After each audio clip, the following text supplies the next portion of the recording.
Tapi dengan adanya smartphone, ujung-ujungnya kita jadi bungkuk kembali. Kita menjadi bungkuk kembali. Ya. Itu dari segi kesehatannya. Lebih daripada masalah kesehatan.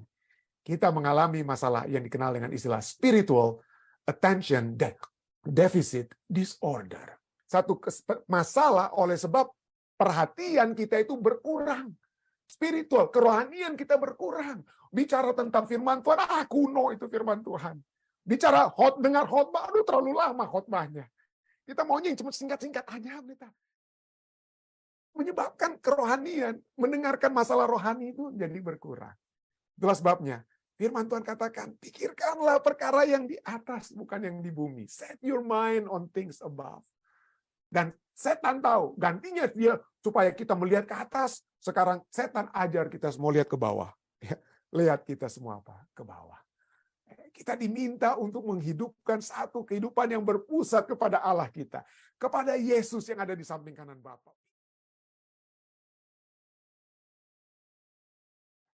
Saat ini, saudara, di bagian tambahan kita. Bagaimana caranya kita memiliki satu kehidupan yang berfokus kepada surga. Di mana kita akan diubahkan, semuanya itu sangat sukar, terus terang saja. Pelajaran kita sudah katakan, untuk fokus ke surga, memikirkan perkara-perkara di atas itu sukar. Ya. Baik secara figuratif, maupun secara literal, baik secara simbolis, maupun secara nyata, sukar memikirkan perkara-perkara di atas. Walaupun itu yang dinyatakan dalam Kolose 3 ayat 2. Kolose 3 ayat 2, katakan, pikirkanlah perkara yang di atas, bukan yang di bumi. Kenapa Rasul Paulus harus bicara ini kepada orang-orang jemaat di Kolose? Karena mereka sedang memikirkan perkara di bumi. Mereka sudah mulai ada unsur-unsur keduniawian, filsafat dunia yang sudah masuk di jemaat Kolose. Yang mereka sudah tidak lagi melihat bahwa Yesus yang sudah naik ke surga. Rasul-rasul sudah menyatakan, Yesus yang kami lihat, kami layani Yesus. Dia sekarang ada naik di surga. Ya. Itu dia ada di surga. Dia sudah menjanjikan untuk duduk di samping kanan Bapa supaya nama kita tetap tertulis di surga. Ya, Yesus sedang berusaha supaya kita dapat masuk di mana tempat dia berada. Di situlah kita akan kita akan berada. Jadi Rasul Paulus tulis kepada jemaat Kolose yang sudah mulai lupa untuk melihat ke atas. Orang di Kolose hanya mau melihat di bawah, dengan kata lain ya. Pikirkanlah perkara yang di atas, bukan yang di bumi, Rasul Paulus katakan. Bahkan dalam bahasa Inggris, terjemahan dari New English Translation katakan, keep thinking. Jadi bukan hanya pikirkanlah perkara yang di atas, tapi terus-meneruslah, tetap dan terus-meneruslah memikirkan hal-hal yang di atas, bukan yang di bumi. Keep thinking, terus-menerus. About things above, not things on earth. Bukan hanya ini berbicara tentang memikirkan, ya, berbicara ayat ini bukan hanya berbicara tentang hanya pikir-pikir, bukan ya. Tapi dikatakan set your affection menurut King James Version, tetapkan kesayanganmu. Jadi jangan menyayangi hal di bumi, tapi sayangilah hal di surga. Ya, itulah sebabnya kalau kita menyayangi, kalau Anda jatuh cinta pertama kali, kita ingat untuk pertama kali kita jatuh cinta ya. Aduh, ingat terus pasangan kita ya. Kita ingat kenapa rasa sayang begitu hebat ya. Nggak bisa tertidur ya, siang dan malam pikirkan pasangan kita dan seterusnya dan seterusnya. Kenapa? Karena ada kesayangan kita. Itulah sebabnya di mana hartamu berada, di situ hatimu berada. Yesus katakan, kalau harta kita di surga, maka kita akan mengarah terus kasih sayang kita ke surga. Itulah sebabnya Kolose 3:2 menurut King James Version katakan set your affection on things above. Tetapkan kesayanganmu pada hal-hal yang di atas ya. Di mana hartamu berada, di situ hatimu berada ya. Kesayanganmu, kalau hartamu itu Tuhan, maka engkau akan hatimu ada kepada Tuhan. Tapi kalau hartamu itu pada uangmu di bank, maka hatimu di situ ya. Jadi tetapkanlah kesayanganmu pada hal-hal yang di atas, bukan pada hal-hal yang di bumi. Ini bukan hanya berbicara tentang di dalam, dari soal internal ya.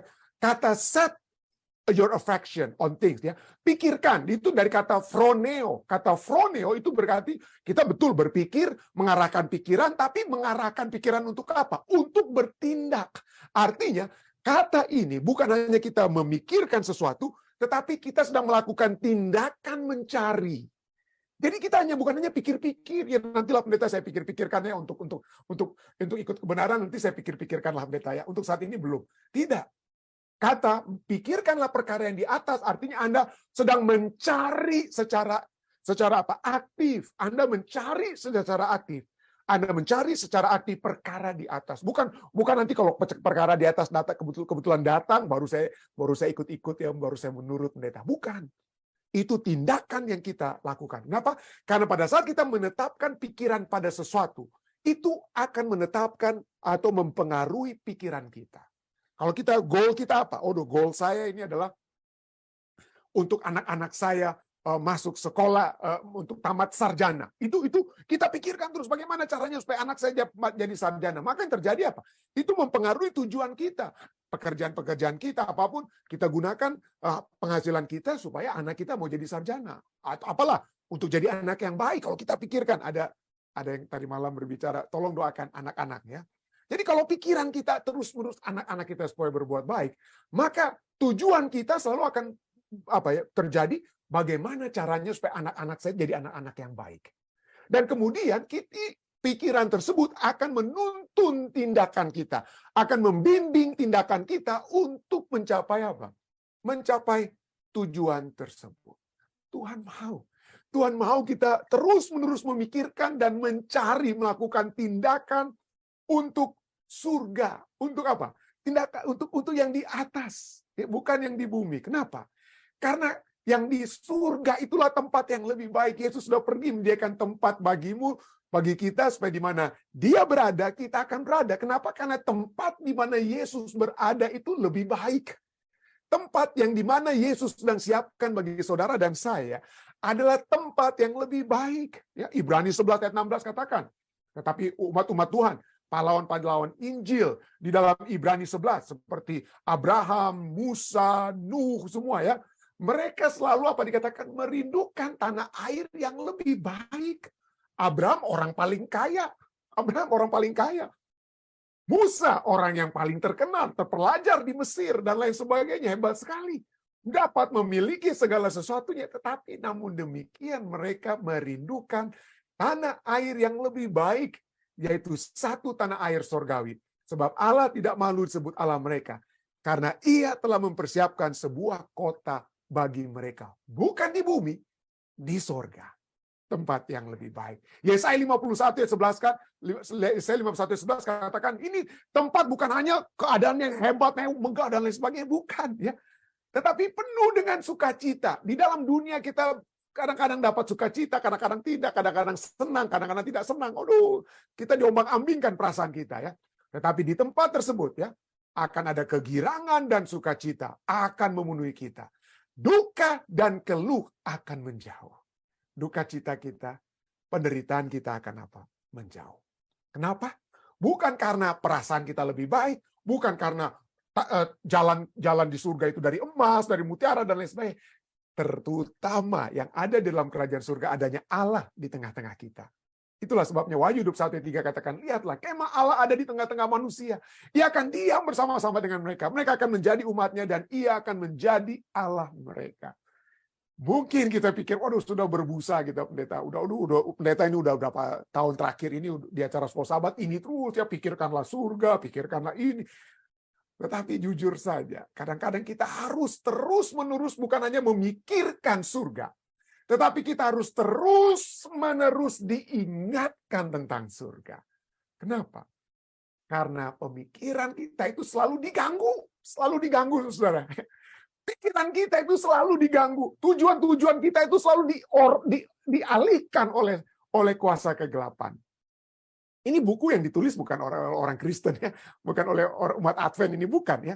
Ini Adam Gazzaley ya, dia adalah seorang seorang ahli saraf dan psikolog ya, keduanya ini. Adam Gazzaley dan Larry D. Rosen ya. Buku yang mereka berdua tulis adalah The Distracted Mind. Pikiran yang yang terganggu, yang dialihkan. Pikiran-pikiran kita, mungkin kita ingin capai satu tujuan, tapi seringkali, tujuannya saya mau baca buku, tapi lihat-lihat lainnya menyebabkan kita tidak mencapai tujuan kita. Nah, dikatakan, menarik sekali buku ini. Kenapa dikatakan? Menurut penjelasan, kalau Anda baca di Amazon, ya, bukan juga dalam bukunya saja, tapi keterangan tentang buku ini di Amazon punya website dikatakan bahwa menurut kedua penulis ini dikatakan bahwa sebagian besar dari kita akan dengan bebas mengakui bahwa kita seringkali terobsesi dengan perangkat-perangkat kita. Aduh, ujung-ujungnya pendeta kembali ke cellphone ini ya. Tapi ini dikatakan ya, kita sering terobsesi dengan gadget-gadget kita, laptop kita, smartphone kita, dan lain sebagainya. Kita bangga dengan kemampuan kita ya untuk melakukan banyak tugas, multitasking ya. Kita seringkali kita pikir ya ini kan nggak mengganggu saya. Saya kan bisa pendeta sambil masak ya, sambil saya masak, saya lihat-lihat apa Facebook dan lain sebagainya sambil ketawa-ketawa ya. Kita bangga, kita pikir kita dapat melakukan banyak tugas. Kita bisa membaca email, membalas teks, memeriksa Facebook, menonton video klip dan lain-lain. Bahkan sambil kita bawa mobil, ada orang bangga, saya gampang, saya nggak ada masalah. Ya, saya sambil bawa mobil, saya lihat-lihat Facebook, oke aja, atau balas teks itu nggak ada masalah saya pendeta. Ya. Tapi coba kita baca terus ya. Kita dikatakan, kita dapat makan malam dengan keluarga, sementara smartphone kita itu sedang bercahaya di samping piring kita. Tidak peduli dengan ada atau tidak adanya percakapan di meja makan. Jadi seringkali ya, orang di meja makan sambil makan, ya, kita pikir kita sedang apa? Bangga dengan melakukan banyak tugas dalam saat bersamaan, multitasking bahasa Inggrisnya. Jadi ada yang pikir, saya lagi makan pendeta, tapi sambil scrolling pendeta. Oke aja nih pendeta, bisa kita lakukan. Bisa sambil melihat smartphone sambil kita apa? Makan. Tetapi saudara, ya. Dalam buku The Distracted Mind, Adam Gazzaley and Larry Rosen, ahli saraf dan ahli psikolog, menjelaskan bahwa otak kita tidak diciptakan untuk multitasking, untuk melakukan banyak tugas pada saat yang bersamaan, tidak. Itulah sebabnya bukunya dijudul apa? The Distracted Mind, Ancient Brains in the High-Tech World. Otak dari apa? Otak kuno kita di zaman modern yang high-tech pada saat ini. Jadi dia katakan otak kita diciptakan untuk multitasking. Itulah sebabnya buku ini menyarankan cara yang lebih baik untuk dapat apa? Melakukan tugas-tugas di tengah-tengah dunia yang modern ini ya, yang sering mengganggu pemikiran kita. Nah, penulis buku menjelaskan bahwa kemampuan otak kita itu terbatas dalam memperhatikan sesuatu. Jadi pada saat kita sedang memperhatikan sesuatu itu terbatas. Ya, sesungguhnya penulis buku ini katakan sesungguhnya kita tidak benar-benar dapat melakukan banyak tugas pada saat yang bersamaan. Kita tidak bisa dapat multitasking. Kita tidak bisa sambil berkendaraan sambil apa? Membalas teks. Itu sebabnya banyak orang mati. Saya tidak punya waktu lagi untuk menulis statistik demi statistik bagaimana orang tabrakan hanya karena apa? Karena dia pikir, cuma 1 detik kok, ternyata cuma 2 menit saya sambil bawa mobil lihat balas teks. Tidak. Otak kita tidak diciptakan untuk itu, saudara. Ya. Yang kita dapat lakukan, kita bukan sedang pada saat yang bersamaan, kita sedang memperhatikan jalanan, pada saat yang bersamaan kita sedang membalas teks. Tidak. Yang terjadi otak kita itu bisa beralih cepat, lagi bikin teks, beralih ke jalanan. Jalanan, bikin teks. Tapi tidak bisa kedua-duanya digabung. Itulah sebabnya kalau kita lagi tulis teks, lalu teksnya itu kita lama 1-2 detik saja, sedangkan di depan mobil kita itu ada mobil lain, kita tabrak. Itu karena kita tidak sempat beralih dengan cepat. Kita tidak sempat beralih dengan cepat untuk fokus ke kendaraan kita. Itu masalah besar, ya. Itulah sebabnya dikatakan dalam buku ini bahwa gangguan dan interupsi yang seringkali disebabkan oleh teknologi yang disebut oleh penulis sebagai gangguan interference itu bertabrakan, itu bertolak belakang dengan kemampuan kita untuk mencapai suatu tujuan. Jangan pernah Anda berpikir saya dapat berkhotbah kepada Anda pada saat yang bersamaan saya sedang jawab orang punya apa? Saya jawab orang punya teks atau apa? Nggak bisa saya. Konsentrasi saya hanya saat ini bicara kepada Anda. Saya tidak bisa sambil bicara kepada Anda lalu saya jawab orang punya telepon. Nggak bisa saya bikin begitu. Jadi saat gangguan masuk, menurut penulis buku ini, saat gangguan masuk yang tanpa sadar kita anggap seringkali lebih penting, kita biasanya akan meninggalkan tugas kita. Kita sedang bekerja di kantor, tiba-tiba ting ting ting ting. Wih, siapa nih yang lagi? Statusnya pendeta Rantung ini apa nih? Aduh, pendeta Rantung ada pasang foto baru nih. Kita akan apa? Kita pikir itu lebih penting daripada pekerjaan kita. Ya. Maka yang terjadi, kita akan meninggalkan tugas kita dan berhenti menjalankan tugas yang seharusnya kita lakukan. Jadi inilah ya, Dunia modern kita saat ini secara perlahan-lahan, ya tentu saja ada hal yang baik dari smartphone. Ada banyak yang menonton acara kita sambil mendengarkan apa ya, acara pembicaraan kita pada malam hari ini mungkin pada saat ini. Tetapi ini hal yang dapat menjadi netral. Itu dapat menjadi kebaikan, tapi juga dapat menjadi apa? Hal yang menjadi kutuk dengan kata lainnya. Kenapa? Kenapa? Karena ini apa artinya? Ini saya pernah tampilkan ya. Gantinya kita memandang ke atas. Sekarang yang kita sering lakukan adalah memandang ke bawah. Ya, yang kita lakukan adalah kita sekarang menjadi orang-orang yang selalu memandang ke bawah. Ya, itulah arti daripada Facebook, saudara ya. Itu Facebook logo itu kan F ya, Facebook. Kenapa? Karena itulah kepala kita, leher kita yang tertekuk sambil melihat Facebook kita. Itulah menyebabkan kita orang-orang yang lehernya jadi penyakit. Nanti saya akan coba jelaskan. Itulah arti secara literal atau figuratif daripada Facebook. Orang yang memandang ke bawah terus, bukan melihat ke atas. Dan ini berbahaya ya. Kenapa? Ada tiga hal yang bodoh sekali yang sering kali kita lakukan dengan smartphone kita. Ya, yang menurut artikel ini, 3 dumb things we do with smartphone. Just put it down already. Ya. Ini dapat kita lakukan. Ya, saya tidak bahas tiga-tiganya, nggak ada waktu kita. Tapi yang pertama saja, dikatakan apa? Pada saat kita memandang ke bawah, pada saat kita memandang ke bawah, ya, pada saat kita lihat Facebook sambil duduk, maka itu akan membuat strain kepada neck kita. Kepala kita, misalnya, kepala kita ini beratnya taruhlah sekitar berapa kilo begitu ya. Pada saat kita 25 derajat atau sampai 50 derajat, itu beban berat kepala kepada leher kita itu akan semakin apa? Bertambah. Ya. Kepala kita itu sekitar 10 sampai 12 pound dikatakan di sini ya. 10 sampai 12 pound. Pada saat kita, ya, kalau kita berdiri tegak, saya hanya sedang mengangkat beban kepala saya itu cuma 10 sampai 12 pound. Tapi pada saat saya menunduk, beratnya itu bisa menjadi 5 kali lebih berat. Bisa bahkan menjadi berapa? 5 kali dari 10 pound. Ya.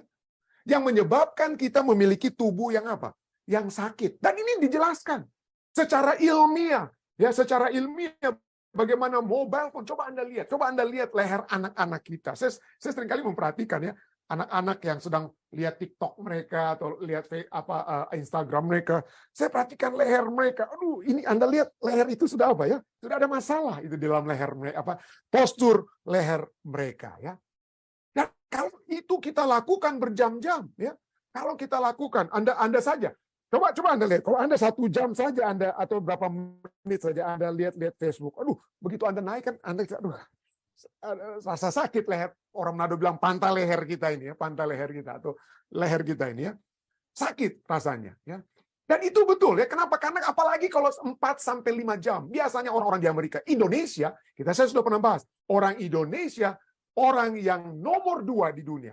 Nomor 2 atau nomor 1? Saya pernah tampilkan itu. Yang menggunakan apa? Sosial media itu paling nomor 1 itu orang Indonesia. Orang Amerika saja itu hanya 4 atau 5 jam. Orang Indonesia itu waktu lalu yang saya tampilkan, itu antara 8 sampai 10 jam. Begini terus kita, saudara-saudara. Begini, ke bawah terus. Ya. Dari bungkuk kita. Itulah sebabnya saya tidak percaya evolusi. Saya tidak percaya teori evolusi. Tapi teori evolusi katakan bahwa manusia itu berasal dari apa? Dari makhluk yang membungkuk. Tetapi kemudian dapat apa? Berjalan tegak. Ya, berjalan tegak. Tapi dengan adanya smartphone, ujung-ujungnya kita jadi bungkuk kembali. Kita menjadi bungkuk kembali. Ya. Itu dari segi kesehatannya. Lebih daripada masalah kesehatan. Kita mengalami masalah yang dikenal dengan istilah spiritual attention deficit disorder. Kenapa? Karena kita diajar ya. Dulu orang-orang ya Facebook nonton ya. Untuk nonton khotbah begitu atau lihat khotbah 30 menit, wah masih oke. 1 jam dulu masih oke, 30 menit. Tapi sekarang saya berbicara terlalu dengan teman-teman dari Hope Channel Indonesia ya. Mereka harus memberikan sekarang konten-konten itu untuk dimasukkan ke TikTok. Ya. Kalau saya saat ini kayak saya sekarang bicara 1 jam, nggak ada yang mau dengar, Orang maunya dengar itu kalau cuman minimal paling tinggi itu 30 detik atau 1 menit. Makanya di Hope Channel Indonesia banyak konten-konten mereka itu untuk memenuhi kemampuan berpikir umat manusia sekarang yang semakin terbatas. Mereka harus ciptakan konten-konten yang sesingkat-singkat mungkin, tapi yang bisa menarik perhatian. Kenapa? Karena Kalau ngomongnya kayak pendeta Rantun 1 jam, aduh, udah bosan ditinggalin itu ya. Orang nggak mau dengar lagi. Ya, so pasti mau dengar begitu. Dan kenapa? Karena kita sudah memiliki attention deficit disorder. Satu disorder, satu masalah oleh sebab perhatian kita itu berkurang. Spiritual, kerohanian kita berkurang. Bicara tentang firman Tuhan, kuno itu firman Tuhan. Bicara dengar khotbah, aduh terlalu lama khotbahnya. Kita maunya yang cuma singkat-singkat aja, pendeta. Kalau bisa, kalau khotbah di gereja itu 5 menit, aduh, pendetanya jago tuh kalau dia khotbah 5 menit. Ya. Kenapa? Karena itulah dapat perhatian. Kalau nggak, tasono terus semua orang pendeta. Tidur, kita semua tidur. Ya. Kenapa? Karena semua gadget-gadget kita, TikTok kita, coba Anda lihat ya.